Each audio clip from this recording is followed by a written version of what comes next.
Monsieur l'abbé, merci beaucoup pour cette invitation. Voilà, je vais vous parler de Jacques-Barthélemy Renaud. Jacques-Barthélemy Renaud est né à Liège le 28 août 1729. En 1759, il épouse Marie-Joseph Kral. Ils auront 14 enfants, 4 filles et 10 garçons. Alors, il existe un petit portrait de Jacques-Barthélemy Renaud qui est aujourd'hui déposé au cursus et qui le représente sur cette petite monture en ivoire et en or. C'est un portrait qui a été réalisé par l'architecte et peintre français Greuze, qu'il a peut-être rencontré à Paris, où il est parti faire ses études après les avoir commencées à Liège.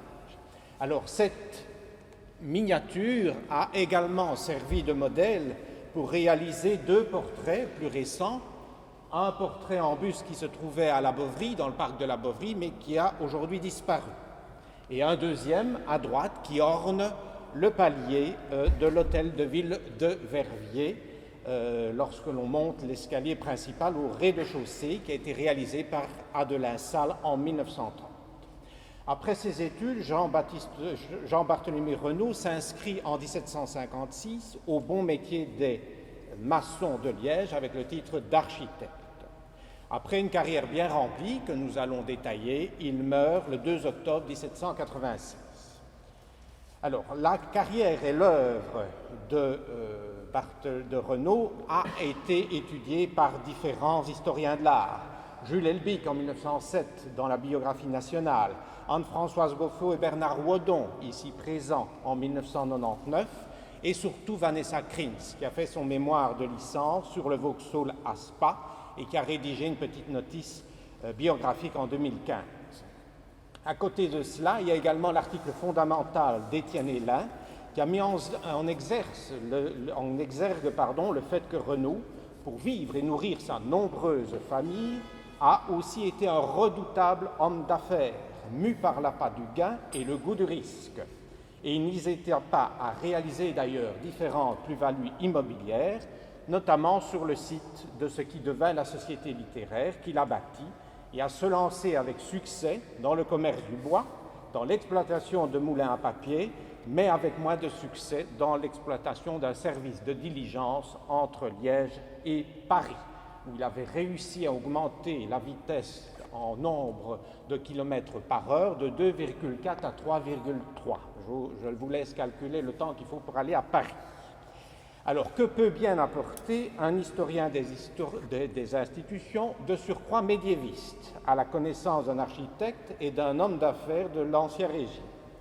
Eh bien, comme j'ai pu le faire pour 2 autres architectes tout à fait contemporains de Renaud, à savoir Jean-Gilles Jacob et Barthélemy Guignef, c'est d'essayer d'éclairer en quoi le cadre institutionnel, sous-tendu par diverses relations interpersonnelles, peut éclairer la carrière et la production artistique de cet architecte.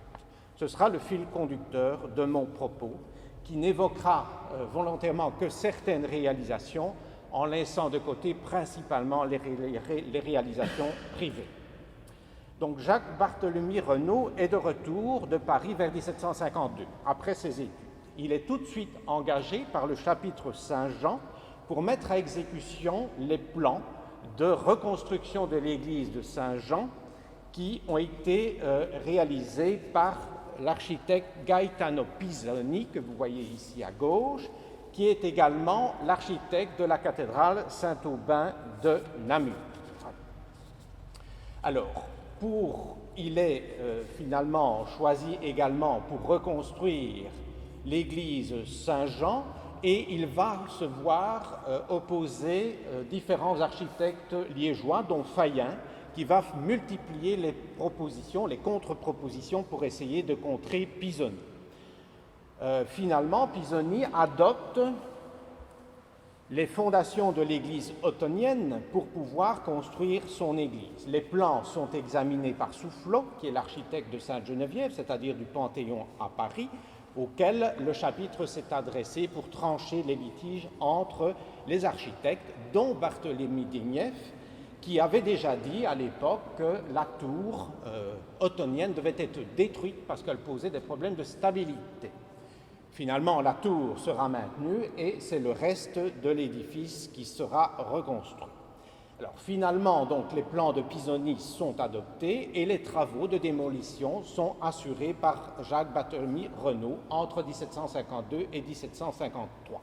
La première pierre est posée en 1754 et le gros œuvre est achevé en 1757.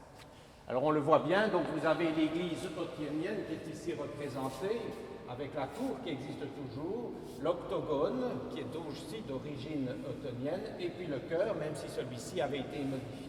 Donc toute cette partie sera détruite pour reconstruire ce vaste dôme et ce chœur qui dépasse. Donc l'édifice est bien constitué d'un octogone très élancé, éclairé par 8 hautes baies, et il repose sur 8 colonnes donnant accès à un déambulatoire circulaire. Et ce déambulatoire donne accès à 6 chapelles rayonnantes et sur un long chœur elliptique de 5 travées. Alors, donnée importante pour ce propos, c'est le sculpteur et stuccateur Antoine-Pierre Franck qui réalise les ornements en plâtre de la collégiale Saint-Jean. Alors, ce premier chantier est vraiment une étape cruciale dans la carrière de Renaud. Comment finalement a-t-il pu obtenir ce chantier? Pisoni est arrivé dans nos régions grâce à un ministre plénipotentiaire installé à Bruxelles, Antoniotto Botta Adorno, qui est originaire de Milan et qui avait connu Pisoni à Milan. Il le ramène à Bruxelles et Pisoni est choisi pour travailler sur le futur palais de Charles de Lorraine à Bruxelles. Et puis, sa notoriété grandissant, il va s'occuper de la cathédrale de Namur. Et comment finalement Pisoni arrive-t-il à Liège? Probablement grâce à l'intervention du prévôt de Saint-Jean l'Évangéliste en la personne de Pierre-Louis Jacquet, qui était aussi l'évêque auxiliaire de Jean-Théodore de Bavière. Or, Jacquet a vécu à Rome et est certainement sensible à l'esthétique de Pisoni, dont l'œuvre s'inspire des églises romaines, lesquelles, à cette époque, sont souvent pourvues de dômes sur le modèle de Saint-Pierre de Rome. Voilà, donc on évoquera également le dôme ici. Et Renaud a certainement pu obtenir ce chantier parce que, contrairement à ses confrères comme Fayen, il ne s'opposait pas au projet. Bien au contraire, il acceptait, lui, jeune architecte, de mettre à exécution docilement, pourrait-on dire, les plans de son confrère tessinois. Et cette docilité n'était certainement pas pour déplaire à l'évêque auxiliaire Jacquet, qui était le bras droit du prince-évêque, puisqu'il accomplissait, au nom de l'évêque, du prince-évêque, un ensemble de tâches religieuses nécessaires à la bonne gestion d'un diocèse, comme celle de consacrer les églises, quel que soit leur statut du reste. Renaud fut très vite récompensé d'ailleurs de sa bonne volonté, puisqu'il fut engagé dès 1758 par le chapitre Saint-Jean pour la conception des annexes ajustant le chœur. Donc, dès le début de sa carrière, Renaud a commencé à avoir des contacts privilégiés avec un évêque auxiliaire, proche du prince-évêque, qui en plus était le prévôt d'une collégiale, c'est-à-dire automatiquement le chanoine de la cathédrale Notre-Dame et Saint-Lambert. Et au titre de chanoine de Saint-Lambert, Jacquet était automatiquement membre de l'État primaire, c'est-à-dire l'un des 3 États de la principauté, dont les compétences en matière législative et administrative étaient importantes. Les chanoines de la cathédrale étaient en quelque sorte des parlementaires, puisqu'ils votaient entre guillemets les lois et certains aspects du budget. Ce n'est pas le seul chanoine de la cathédrale que Renaud connaît, mais il connaît également le chanoine Règue, qui fut le parrain d'un de ses enfants. Il n'est pas aussi impossible que Renaud ait déjà noué à cette époque des contacts avec un jeune chanoine qui va avoir un avenir prometteur et qui était bien en cours à la cour de Jean-Théodore de Bavière, c'est François-Charles de Velbruck, le futur prince-évêque. Quoi qu'il en soit, Renaud est choisi pour dessiner les plans de l'église Saint-André de Liège. Voilà ici le plan de Saint-Jean, où on voit bien ce que je vous disais. Donc vous avez l'octogone, les fondations ottoniennes apparaissent, et donc Pisoni utilise les fondations ottoniennes et on vient greffer un ensemble de chapelles autour de déambulatoires et on ajoute ce large chœur. Donc c'est un plan caractéristique et vous verrez qu'il aura de l'influence. Voilà Saint-André, dont la première pierre est posée en 1765, elle est achevée en 1772, et la pierre est posée par le successeur de Jacquet, Charles-Antoine de Grady. Dans ce dossier intervient de nouveau Renaud et aussi le sculpteur Antoine-Pierre Franck, qui réalise le décor de l'église Saint-André à Liège. Franck a aussi réalisé les bas-reliefs de la collégiale Saint-Pierre, dont de Grady était chanoine puis prévôt, et donc aussi membre de l'État primaire et donc également parlementaire de la principauté. Donc on voit Renaud fréquenter très tôt dans sa carrière un ensemble de chanoines qui pouvaient en tous les cas être extrêmement influents. Et à Saint-André apparaît un troisième protagoniste, c'est Henri de Pré, le peintre, qui partagera beaucoup de caractéristiques avec Renaud. Alors, la notoriété donc de Renaud s'accroît dans les milieux ecclésiastiques, puisqu'à partir de 1765, c'est le chantier de l'église des Augustins, donc cette église-ci, qui lui est confiée. Alors, tout comme à Saint-Jean et à l'église Saint-André, l'édifice est en briques, sur plan central, sur lequel est prolongé par un long chœur à abside semi-circulaire avec une tour-lanterne surmontée d'une coupole à toiture bulbeuse à 8 points. L'entrée principale, que vous connaissez bien, est dans l'axe de l'abside et en hors-œuvre, tout d'ailleurs comme l'entrée. Le plan central est cantonné de chapelles latérales qui sont également en hors-œuvre. Donc on retrouve finalement un plan qui se rapproche fortement de l'influence de Pisoni, le plan de la cathédrale de Namur, mais surtout Renaud s'est inspiré d'un autre ouvrage, un ouvrage fondamental de Jean-François Neuforge, qui est un liégeois, il est né à Comblain-non-Font, mais il s'est retrouvé à Paris dès 1738. Et il est l'auteur d'un recueil élémentaire d'architecture où il y a énormément de planches dessinées qui a servi de modèle à de très nombreux architectes. Et Renaud n'a pas fait exception puisqu'il a peut-être rencontré Neuforge à Paris lorsqu'il y a fait ses études. Et lorsque vous regardez, vous pouvez comparer ici le plan de Saint-André à gauche avec le plan ici de l'église du Saint-Sacrement, on voit toujours cet élément central accosté de chapelles annexes qui sont en hors-œuvre et avec un chœur qui est toujours saillant. Si on prend le modèle de Neuforge, eh bien on voit clairement la parenté qui peut exister entre le plan dessiné par Neuforge et le plan de Saint-André. Donc il y a clairement une influence de Neuforge sur le travail de Renaud. Il a quand même construit au moins 3 églises à éléments principal, centré et circulaire avec chapelle en hors-œuvre. Alors, toujours concernant le Saint-Sacrement, les peintures de la voûte et de la coupole sont de nouveau de la main de Depré, qui a également peint une partie des appartements privés du prince-évêque, notamment sa bibliothèque, vers 1766.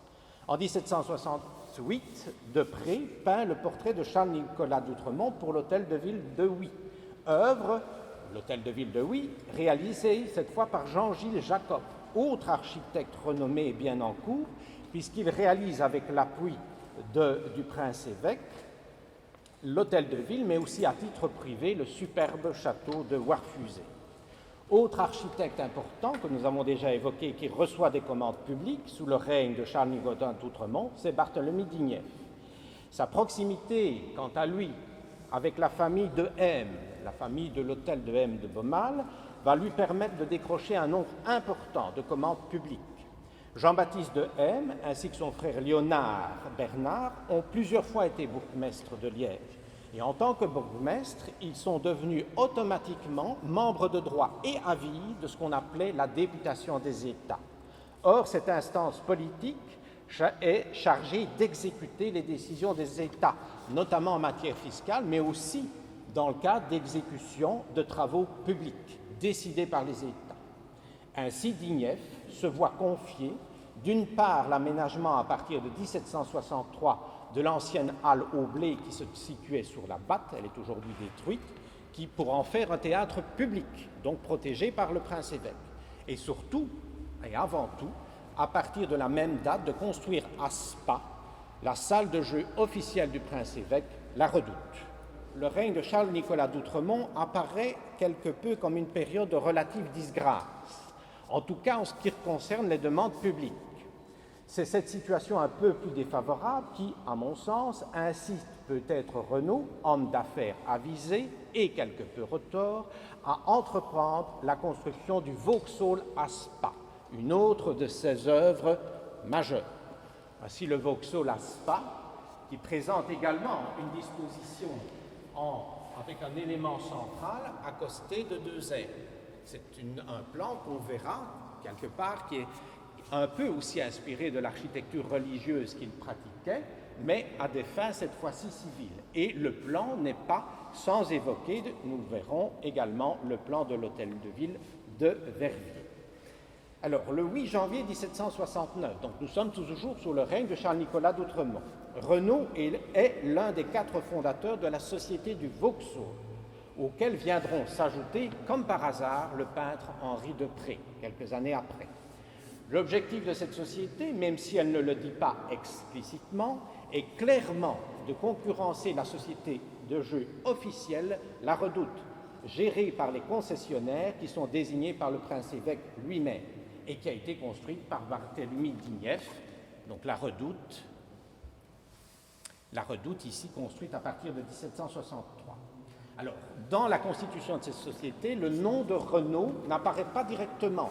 Ils utilisent un prête-nom, c'est le tenancier de la maison de jeu, c'est-à-dire que c'est lui qui va devoir assurer la défense face à toutes les accusations qui sont portées devant les tribunaux contre eux. Donc Renaud et Depré sont à l'arrière-plan et c'est le tenancier qui doit faire face aux poursuivants. On sait en effet que Charles-Nicolas d'Outremont n'était pas favorable au Vauxhall et donc à tout le moins qu'il y avait une opposition larvée entre le prince-évêque et Renaud. Mais avec l'avènement de François-Charles de Velbruck en 1772, la situation va radicalement changer. Et pour cause, puisque dès 1773, le prince touche 30% sur les bénéfices des jeux. Finalement, le prince est parvenu en 1774 à concilier les 2 salles. Donc il n'a en rien défavorisé Renaud, que du contraire, il l'a encouragé dans cette entreprise contre laquelle le prédécesseur, Charles-Nicolas d'Outremont, avait lutté. Donc le retour en grâce de Renaud s'est traduit en monnaie sonnante et trébuchante. Quoi qu'il en soit, cette opposition à Charles-Nicolas d'Outremont se traduit également dans l'architecture du Vauxhall. Le plan du Vauxhall est caractérisé par la symétrie, comme nous l'avons dit, un large avant-corps accosté de 2 ailes, chaque partie étant rythmée de 3 travées. L'arrière-corps est un peu plus tardif, donc il ne faut pas en tenir compte dans la réflexion. L'aile en retour d'équerre, que l'on voit ici aussi, est plus tardive, elle ne fait pas partie des plans initiaux. La volonté était peut-être aussi de marquer dans la construction du Vauxhall, de se démarquer par rapport à la Redoute qui avait été réalisée par Dignef. Alors plusieurs styles cohabitent au Vauxhall. Il y a des éléments néoclassiques, c'est une tendance chez Barthélemy Renaud. On a une structure quand même très classique avec des frontons triangulaires, des pilastres qui évoquent l'Antiquité et puis alors des détails architecturaux qui dénote l'influence de ce qui deviendra le style Louis XVI, notamment ici dans la façade de l'église du Saint-Sacrement. Donc, le bâtiment est symétrique, il y a un toit à la mansarde aussi qui adoucit un peu, il n'est pas ici, mais c'est un plan dont les proportions sont équilibrées et qui voit intervenir également au Vauxhall un personnage qu'on a déjà rencontré, Antoine-Pierre Franck. Il est probable que Franck est l'élève et le collaborateur de Guillaume Évrard, le grand artiste baroque, entre plus ou moins de Liège, qui alterne entre lyrisme modéré, baroque lyrique et baroque modéré, le tout teinté, qui reste teinté de classicisme. Alors, Franck s'est particulièrement spécialisé dans la sculpture en plâtre à partir de 1760 et il a collaboré avec Renaud à pas moins de 7 chantiers communs, dont ici, au Saint-Sacrement, c'est Franck qui est intervenu pour les sculptures et pour les stucs. Donc avec le règne de Wellbruck, nous l'avons indiqué, le retour en grâce de Renaud est patent. En 1774, il est nommé par le prince-évêque directeur de l'Académie de dessin et en 1779, il remporte le prix de la Société libre d'émulation pour son projet de construction d'une place publique. Voilà la place publique. Alors, la lecture n'est pas facile, mais vous avez la cathédrale qui est ici. Vous avez la place cathédrale qui est ici. Vous avez le vinage dit. Et donc, l'idée de Renaud, c'était de créer une percée à travers tout le bâti en comblant les différents méandres de la Meuse qui étaient présents pour créer au centre de cette percée une place publique. Même chose, on canalisait ce qu'on appelait le torrent en créant une rue qui allait vers la Meuse et une seconde qui arrivait sur la place des Jésuites wallons, c'est-à-dire l'université actuelle.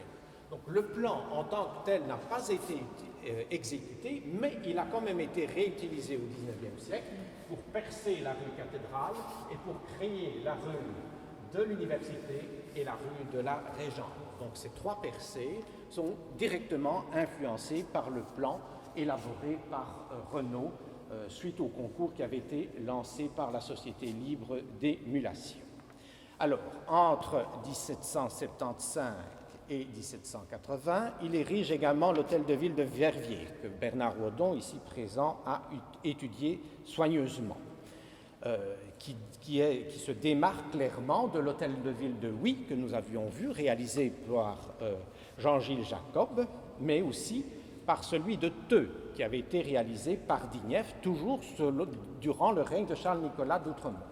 Le conseil privé, c'est-à-dire le conseil des ministres du prince-évêque, a donné son accord et le prince-évêque lui-même a approuvé les plans. Donc il était pleinement soutenu par le prince-évêque et par son gouvernement. Renaud adopte, à la différence des hôtels de ville de Liège, Tonte et Huy, pour un avant-corps nettement saillant, en retenant cependant l'option d'un fronton circulaire et non triangulaire. De ce point de vue, il s'inspire non seulement de la façade du palais épiscopal, mais de nouveau, pour ses plans, de ce que Neuforge a réalisé. Il suffit, si vous faites abstraction de cet élément-ci sur le plan de Neuforge, vous avez quasiment pile poil le même plan architectural entre le projet, le dessin de Neuforge et la réalisation, le plan de l'hôtel de ville de Verviers. Alors même si le bâtiment est de style entre guillemets Louis XVI, notamment par la forme des baies, l'architecte reste influencé par le néoclassicisme en recourant à des pilastres engagés avec chapiteaux corinthiens. Pour le plan, l'utilisation d'un rectangle accosté de 2 carrés relève également de la tradition classique. Par contre, il ne retient pas l'idée d'un portique à l'antique, mais plutôt d'un volume clos. Comme au Vauxhall Spa, le bâtiment est également décoré de nouveau par le stuccateur Antoine-Pierre Franck et Henri Depré réalise des peintures qui ont aujourd'hui disparu. Depré, en effet, comme Franck, a beaucoup travaillé avec Renaud et finalement leur carrière est un peu comparable. Depré est très proche de Renaud puisqu'il rejoint, nous l'avons dit, la société du Vauxhall fondée par Renaud. Il est aussi proche des chanoines de la cathédrale, selon le témoignage de son confrère contemporain qui ne l'aimait guère, à savoir Léonard de France, puisque celui-ci qualifiait Depré de barbouilleur insigne. Et il rajoute dans ses mémoires, donc Léonard de France, que Depré, pour lui, n'avait que pour seul talent que d'avoir épousé la sœur d'un chanoine, dénommé Gérard-François Petit-Jean, lequel fut l'un des chanoines qui favorisa en 1763 l'élection de Charles-Nicolas d'Outremont contre son concurrent, le fils du roi de Pologne, Clemens Wenceslas de Saxe. Depré s'était formé à Rome, où il avait peut-être rencontré Jacquet et Renaud, Quoi qu'il en soit, Deprez était manifestement, comme Renaud, un homme avant tout soucieux de productivité, la qualité de la production s'en ressentant nécessairement. Par rapport à Renaud, Deprez ne semble pas avoir connu la disgrâce durant le règne de Charles-Nicolas d'Outremont, puisqu'il peignait, on l'a dit en 1766, les appartements privés du prince. Le soutien du bon frère de Deprez à l'élection de Charles-Nicolas d'Outremont semble ne pas avoir été oublié. Alors, à l'instar de Jean-Gilles Jacob, qui a construit le château de Warfusé pour le comte de Charles-Nicolas d'Outremont, le haut degré de proximité entre Renaud et Velbruck transparaît dans le château privé de Velbruck, le château de Beaumont, qui se trouve à Sclessin, et donc qui a été réalisé pour le comte à la demande, mais une demande privée de Velbruck. Et alors ce château de Beaumont a un frère jumeau qui se trouve à Obicht, dans le Limbourg néerlandais, et on voit clairement que l'architecture est la même. Donc ces deux châteaux sont construits aux alentours de 1780. Alors, après avoir percé le portail néogothique de Saint-Barthélemy en 1782, donc toujours dans cette dimension extrêmement classicisante, le dernier grand chantier de Renaud fut celui de la Société littéraire, fondée par Velbruck, encore lui, en 1779. Aujourd'hui, de cette société n'existe plus que la façade à rues, puisque l'ensemble du bâtiment a brûlé dans un incendie en 1859, l'intérieur ayant été reconstruit par Laurent de Magny et décoré par Carpet. Alors, deux statues, on ne voit pas ici derrière les arbres, symbolisent la bienfaisance et la concorde, et vous avez une scène mythologique au fronton. Le second étage est orné d'un long bas-relief où des poutis tiennent des portraits et des guirlandes, donc cette touche Louis XVI qu'on voit dans ce décor classicisant, entre autres, encadrant un cartouche central qui donne, mais on ne le voit pas ici, la date de construction du bâtiment, 1787. Donc dans ce chantier, Renaud a une dernière fois démontré ses talents, parce que malgré ce que j'ai dit, c'était un architecte de talent, mais aussi un redoutable homme d'affaires, puisqu'il est parvenu, sur le site de la littéraire, à réaliser de nombreuses plus-values immobilières qui abritaient ce site, l'ancien séminaire épiscopal qui appartenait au chapitre cathédral. La boucle est bouclée, donc c'est toujours en lien avec les chanoines de la cathédrale.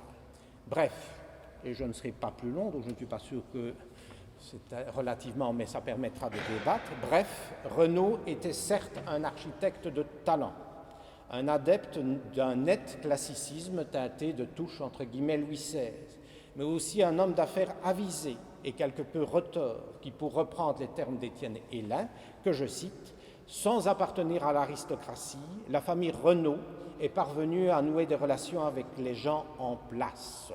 La notoriété de Jacques-Barthélemy Renaud lui vaut la faveur du prince Velbruck. » Fin de citation. Et dans ce cas, il s'est également appuyé par ses relations interpersonnelles sur le fonctionnement des institutions de la principauté de Liège durant l'Ancien Régime. Voilà, je vous remercie.